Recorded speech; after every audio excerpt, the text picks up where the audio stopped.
ఒసే బామ్మ, నువ్వు చచ్చిపోతానంటే నేను ఈ పెళ్లి సంబంధానికి ఒప్పుకున్నాను. వచ్చి అరగంట సేపు అయ్యింది, ఇంకా పెళ్లి కూతుర్ని చూపించడం లేదు. అర్థమయ్యిందా? ఎందుకు ఈ వెయిటింగు?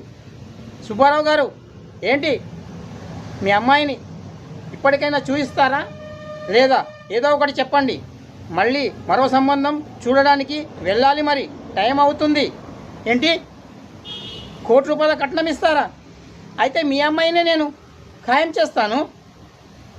ఇంకేముంది, అడ్జస్ట్ చేసుకోవాలా? ఏంటండి అడ్జస్ట్ చేసుకునేది? ఏంటి, మీ అమ్మాయికి ఒక కాలు కుంటిగా ఉందా, అది అడ్జస్ట్ చేసుకోవాలా? నో, నా వల్ల కాదు. లేవే బామ్మ, వెళ్ళిపోదాం. ఈ కుంటిదానికి నేను పెళ్లి చేసుకోవాలా? ₹1,00,00,000 కట్నం ఇచ్చినా మీ సంబంధం నాకు అక్కర్లేదు.